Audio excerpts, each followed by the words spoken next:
Alô, pessoal. Feliz Ano Novo, feliz 2024. E eu queria convidar você para começar esse ano embarcando um novo projeto, que é a Academia Folha Política. Na Academia Folha Política a gente tem muito mais do que um curso que você faz e termina. A Academia tem o meu curso de Logopolítica, que é um curso contínuo. Tem também a Agenda 2030, que é um programa semanal de análise da atualidade, e vários outros materiais, e tudo isso forma um conjunto que é de reflexão, de formação pessoal, de preparação nossa para enfrentar todos os desafios da nossa política, do mundo, do Brasil, daquilo que está destruindo nossa liberdade, nossa esperança, e também, portanto, um projeto para reconstruir essa esperança a partir de toda uma análise da cultura ocidental, do nosso manancial de cultura que a gente não pode perder e que é o nosso grande arsenal para enfrentar tudo isso, desde Aristóteles, Platão, passando pelas epístolas de São Paulo, Santo Agostinho, até chegar aos nossos autores contemporâneos, analisando também o outro lado, os autores que estão aí programando o fim da dignidade humana e contra os quais a gente precisa combater. Então, esse é o projeto da Academia Folha Política. Se você quiser conhecer e entrar nessa aventura intelectual e pessoal, junto conosco, os links estão aqui na descrição do canal, e vamos em frente juntos. Espero contar com você lá. Um abraço. Mas sobre esse tema não menos pesado e não menos premente da atmosfera de conflito generalizado em que a gente está vivendo, tá? Portanto, é um tema premente, é um tema que não é um passeio no jardim, como a gente costuma falar. Mas também não é a visão de mundo do pessoal do lado de lá, já que, muitas vezes o começo do ano nos orienta para aquilo que vem no ano depois. Então vamos, dito isso, começar com algo um pouco mais genérico. A partir da seguinte consideração, eu queria trazer para vocês. A gente está vendo aí conflitos localizados em vários lugares do mundo, obviamente Ucrânia, Oriente Médio, possibilidades de conflito na América do Sul, conflito bélico clássico, e isso faz algumas pessoas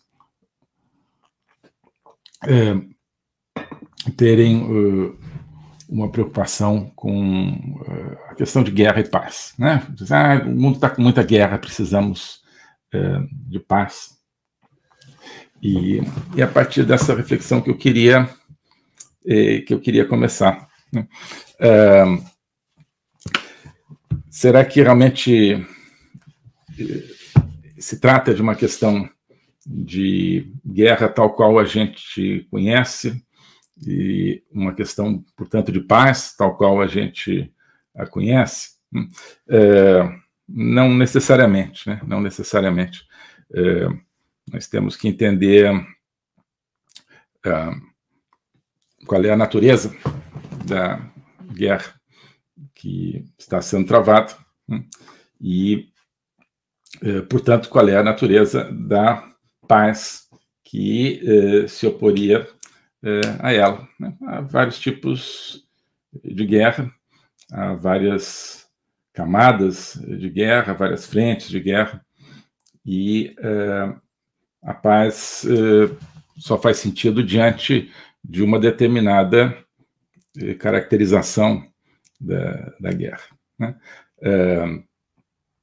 A paz não é, ou não deveria ser, um campo zero, um campo simplesmente concebido como ausência de guerra. A paz, a meu ver, precisa ser um valor positivo, um valor construtivo, um valor criativo, que apele à nossa vida, à nossa existência, de uma perspectiva que precisa ser atingida, que precisa ser construída, né? E não simplesmente uma cessação de hostilidades. Tá? Bom, vários aspectos aqui que eu queria aprofundar um pouco com vocês. Primeiro, por que eu dei esse título de Panorama da Guerra Global? Nós estamos acostumados com o termo guerra mundial, certo? Obviamente, tivemos 2 grandes conflitos do século XX, caracterizados como as 2 guerras mundiais, e volta e meia se fala hoje, será que temos uma 3ª guerra mundial no horizonte? Será que já estamos? Muitas vezes, eu até já tenho comentado sobre isso, e em algum tipo de 3ª guerra mundial. Mas, sim, já estamos em guerra, mas não é uma guerra mundial, é uma guerra global. Vamos ver como é a diferença disso. Já temos também comentado aqui no curso, aliás, que ele dá sempre aquela mensagem de boas-vindas a quem está entrando no curso agora. Temos vários novos alunos que entraram nessas últimas 2 semanas, na promoção de final de ano que nós fizemos para a Academia Folha Política, então não queria deixar de dar aqui essa mensagem de boas-vindas especiais para vocês que estão chegando agora e se somando a esse projeto. Tá bem? E muitos de vocês, claro, ainda não tiveram tempo, espero que tenham tempo de assistir, se não todas, pelo menos algumas das aulas anteriores. Claro, a minha expectativa é de que quem puder assista todas, mas tem essa expectativa de, claro, se vocês, à medida que assistam às aulas novas, possam se interessar por assistir aulas anteriores. E em diferentes momentos, a gente falou da diferença entre o conceito de mundial e o conceito de global. Aliás, só voltando nesse tema das aulas anteriores, não precisa assistir na sequência, né? Só para dar uma sugestão aqui para quem está chegando, eu sugiro sempre que veja a lista das aulas, 76 aulas já ministradas, e vejam o que interessa pelo título. Vão ver que às vezes o título não corresponde inteiramente à aula, né? Porque o curso é um curso, digamos assim, muitas vezes mais sugestivo do que determinativo. Então, sim, o tema da guerra, o tema da paz, cada tipo de guerra tem o seu tipo de paz, e hoje nós estamos diante de algo que a gente pode caracterizar não como guerra mundial, mas como guerra global, né? O termo mundial, ele tem que chamar atenção para isso, e o próprio termo mundo, claro, se refere a, por um lado, ele dá uma ideia de um mundo formado por países, né?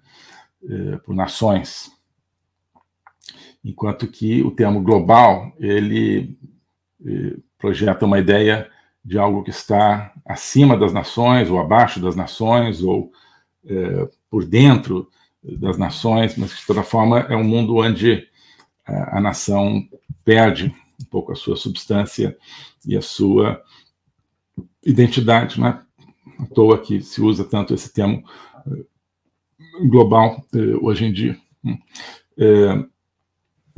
Chamava atenção também em outras aulas para o fato de que a ideia de mundo, em todas as línguas e com as diferentes etimologias que as palavras que correspondem a mundo têm, pelas línguas que eu conheço, a ideia de mundo sempre vai além da perspectiva geográfica e da perspectiva espacial. E aqui eu cito muito, como exemplo mais destacado disso, a etimologia de world, né, em inglês. World vem de ver e alt. Ver e alt é algo como a idade do homem, né? Ver é homem, da mesma raiz do latim vir, né, de onde veio o nosso viril, virilidade. E alt, ou alt, é a idade, que está até hoje em alemão, né? Idade, ou idade velho, em alt, né? Em alemão. Então, mundo, em inglês, etimologicamente, significa não o espaço geográfico do nosso planeta, mas sim a experiência de vida de cada um de nós, o espaço de vida de cada um de nós, e não o espaço geográfico. Né? É um conceito muito mais existencial, muito mais pessoal, muito mais individual. Enquanto que tudo que tem a ver com globo, com globalidade, com globalismo, obviamente vem daí, com global, perde essa característica do indivíduo. Né? É um termo que vem justamente aí sim do aspecto físico, né? Globo é uma esfera, então a gente está usando como metáfora da nossa presença nesta vida, uma metáfora que não parte de dentro de nós, que não parte da nossa experiência, é uma metáfora que é simplesmente decorrente da forma do planeta sobre o qual nós estamos pisando. Né? Então, o globo é isso. Então, o global é algo que vem de fora. Né? O mundo, o mundial, é algo que vem de dentro. Então, isso não é por acaso que hoje se usa tanto, claro, a ideia de global, muito mais do que a ideia de mundial. Então, vamos, de repente, aproveitar essa distinção para distinguir também o tipo de conflito que nós estamos vivendo dos tipos anteriores. Tá? Vamos chamar esse conflito agora de guerra global, em dois sentidos. Primeiro, num sentido um pouco mais imediato, onde a gente está se referindo, portanto, não a um conflito apenas entre países e entre nações. Você tem duas guerras mundiais, foram mundiais por quê? Porque envolveram países que estavam espalhados pelo mundo todo, pela Ásia, pela África, né, pela Europa, pela América.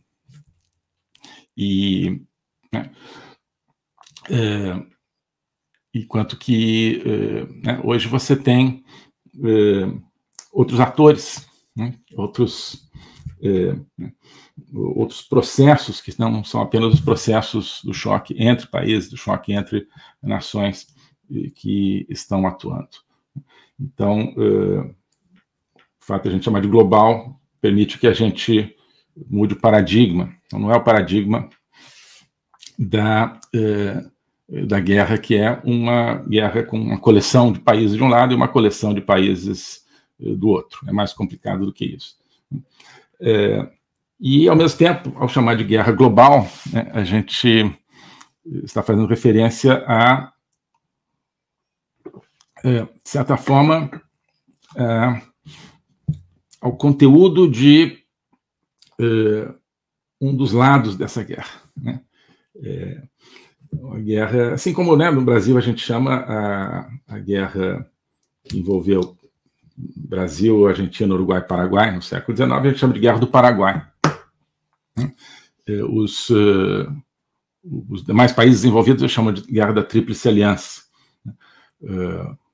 porque, enfim, o Paraguai não quer chamar Guerra do Paraguai, né, porque eles não querem ser identificados, digamos, como o originador da guerra. Não vamos entrar nessa discussão, né, sobre origens da Guerra do Paraguai. O certo é que eles, né, falam de Guerra da Tríplice Aliança, assim como os argentinos e uruguaios também, quer dizer, era uma aliança, pelo menos na primeira fase da guerra, entre Brasil, Argentina e Uruguai. Né? Do ponto de vista brasileiro, a gente também não usa tanto isso, porque a guerra, na sua fase mais decisiva, foi travada basicamente pelo Brasil, já não tanto pela Argentina e pelo Uruguai. Mas, enfim, sobretudo a gente chama de Guerra do Paraguai porque foi um dos lados da guerra. Né? Então, ao dizer agora que nós estamos diante de uma guerra global, né, nós estamos então identificando um dos lados da guerra, e um dos lados dessa guerra é justamente esse lado que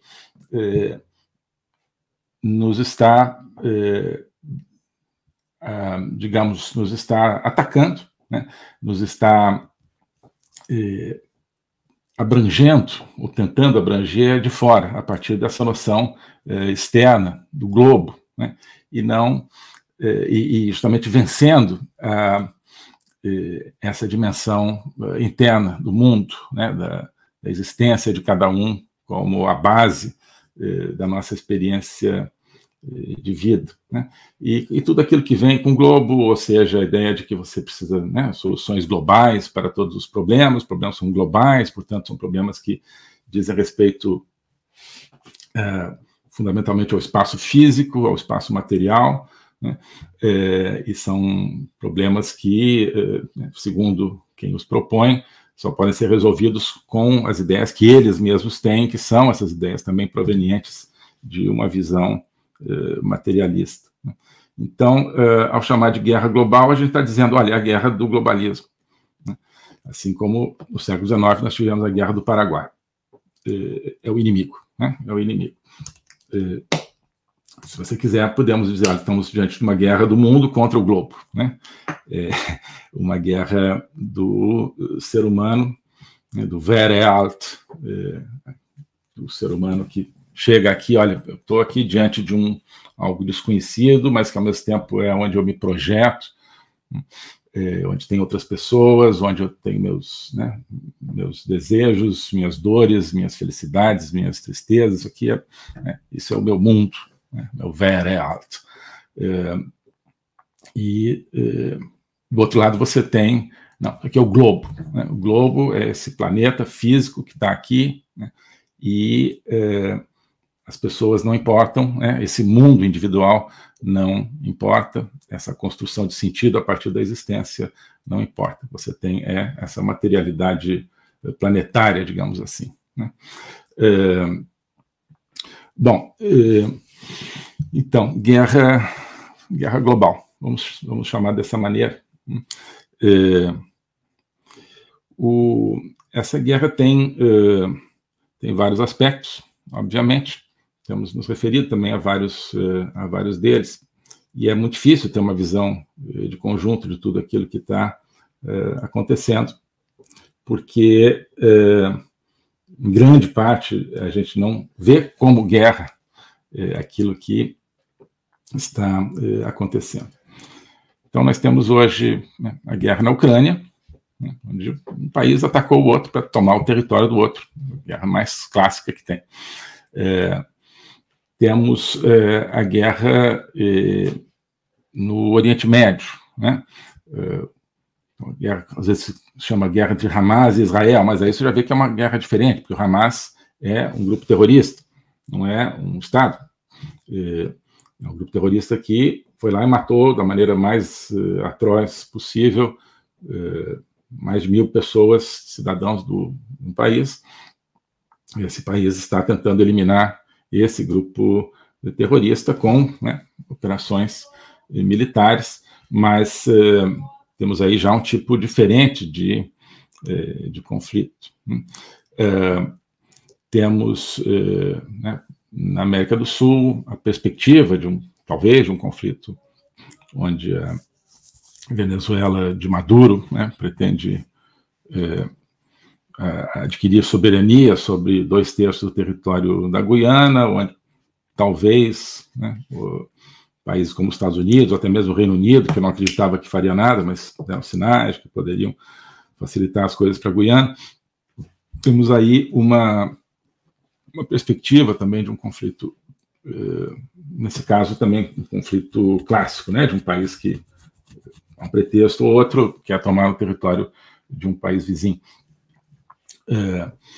Temos perspectiva, talvez, de uma guerra em Taiwan, onde a China é continental, né, atacaria a ilha de Taiwan para incorporar Taiwan, que hoje atua mais ou menos como se fosse um país independente. Aí tem toda a questão, bom, o próprio Taiwan não assume necessariamente que seja um país independente, na verdade, Taiwan está lá porque Taiwan acha que ela que é a verdadeira China, né? Enquanto, claro, a China de Pequim acha que ela é a verdadeira China.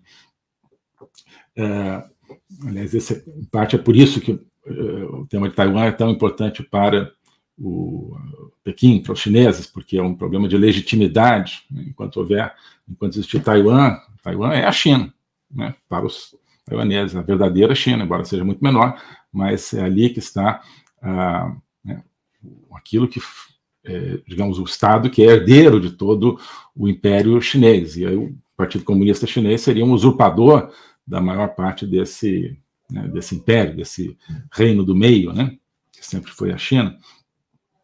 Mas, enfim, temos aqui um tipo de guerra mais próximo do clássico, mas também não tanto. É uma guerra, né, de uma, digamos, que seria uma província que age independentemente e o país matriz, digamos, dessa, o que se concebe assim, dessa província, que é recuperar essa província.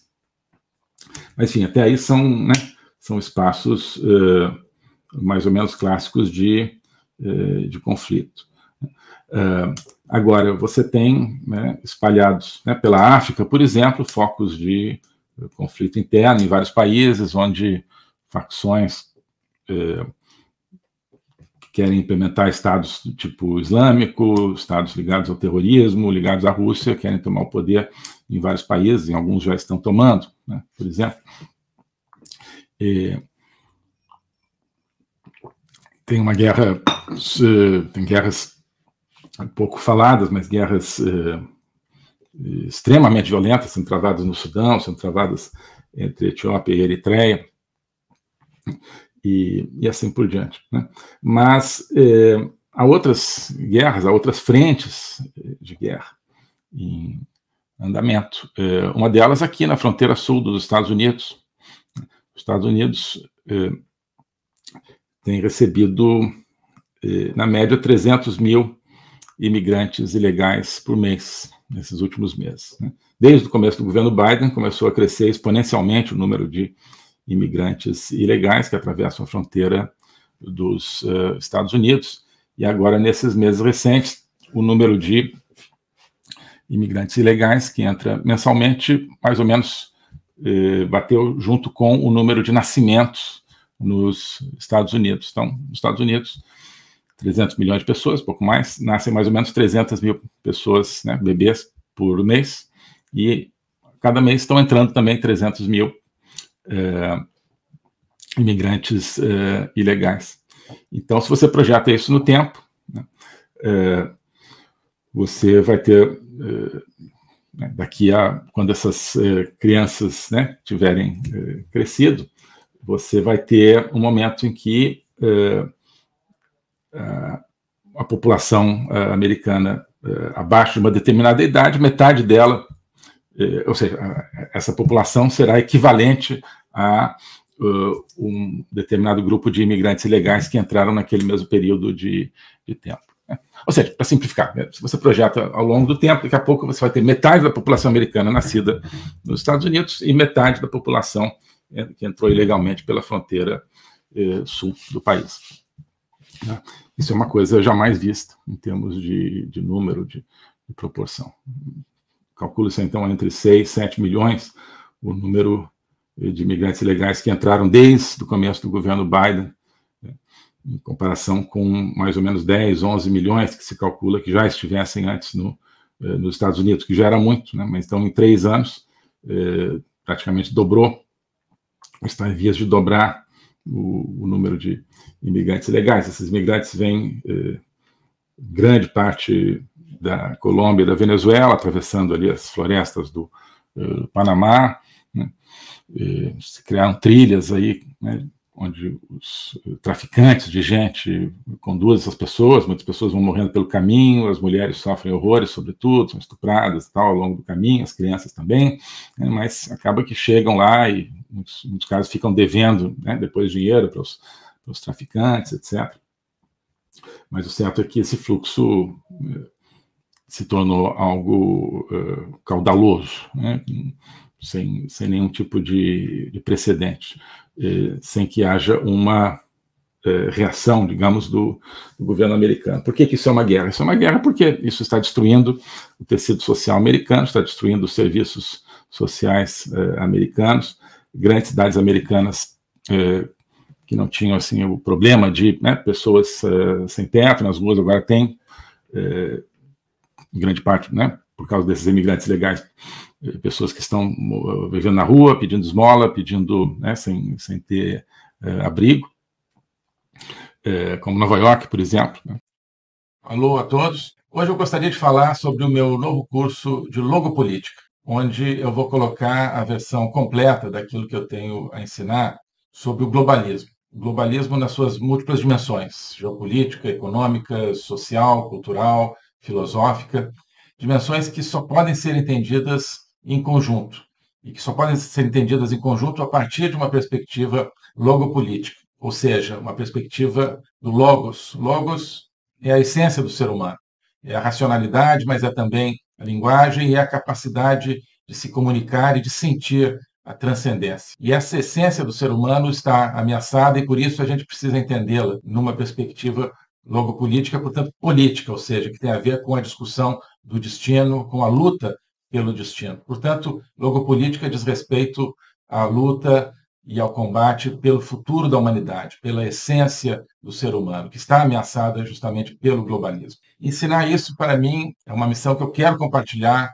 com vocês. É uma aventura intelectual para a qual eu quero convidar vocês, uma aventura que é fundamental para que possamos participar da luta justamente por um mundo verdadeiro, por um mundo autêntico, por um mundo que preserve a essência do ser humano, um destino de uma humanidade livre, de uma humanidade aberta justamente ao logos e a toda a sua complexidade. Nesse curso você vai entender esses grandes combates, quais são as ideias que estão por trás daquilo que ameaça essa essência do ser humano, as grandes ideias que estão se confrontando, quais são as ideias que precisam ser mobilizadas justamente para a defesa, para a preservação dessa nossa essência. Portanto, é preciso entender as discussões filosóficas que não são puramente abstratas, que têm a ver, que têm efeitos diretos na nossa vida diária. Então, quando nós vemos os fenômenos da inflação, da guerra, da carestia, de várias carências no mundo de hoje,